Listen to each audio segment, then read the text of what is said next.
On August 16, 2025, the United States abruptly suspended all visitor visas for residents of Gaza, cutting off a fragile lifeline for some of the region's most vulnerable people, children who need medical care unavailable at home.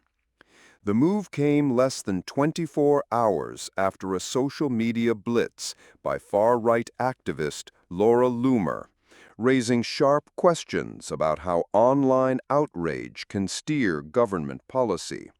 First, the backdrop. Gaza's healthcare system has collapsed under years of conflict. Hospitals lack basic supplies, power is unreliable, and complex surgeries are nearly impossible. For children with severe burns, shrapnel wounds, or traumatic amputations, leaving Gaza is often the only chance to survive. Humanitarian groups have tried to fill that void.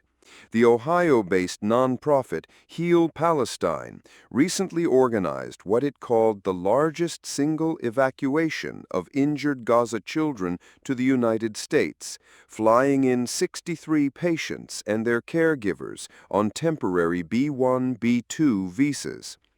In 2024, the Palestine Children's Relief Fund, PCRF, moved 169 children to hospitals around the world, including the U.S.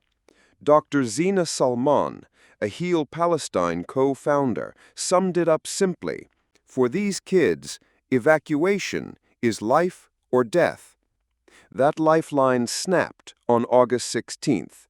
Secretary of State Marco Rubio announced an immediate halt to all visitor visas for Gazans, citing the need for a full and thorough review of recent medical humanitarian approvals. No timeline was offered. The timing was striking.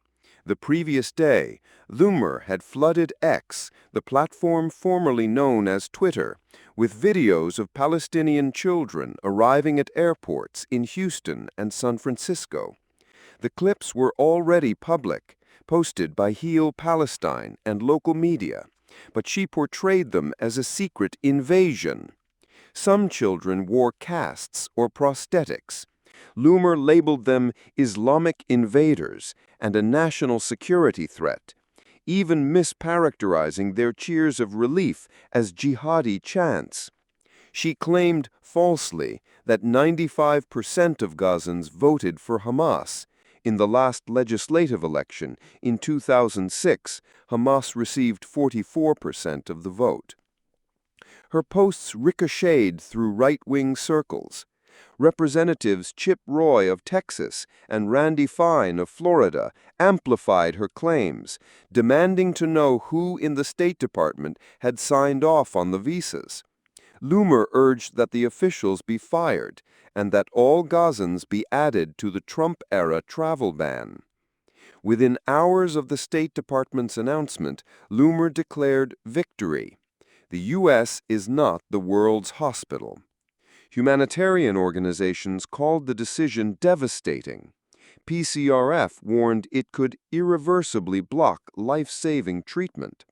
The Council on American Islamic Relations called the suspension cruelty without bounds, noting that many of the injured children were hurt by weapons supplied by the United States. Behind the policy fight are real human stories. A 14-year-old girl was being treated for burns and shrapnel wounds after the school where her family sheltered was bombed. An 8-year-old boy, the sole survivor of an explosion that killed his entire family, had just begun prosthetic therapy. After their surgeries and rehabilitation, both were scheduled to travel to Egypt to reunite with relatives. Now their futures, and the futures of dozens of children still waiting for approval, hang in limbo. A single day of online misinformation has, at least for now, closed the only door open to them. This episode lays bare the collision of social media, politics, and humanitarian need.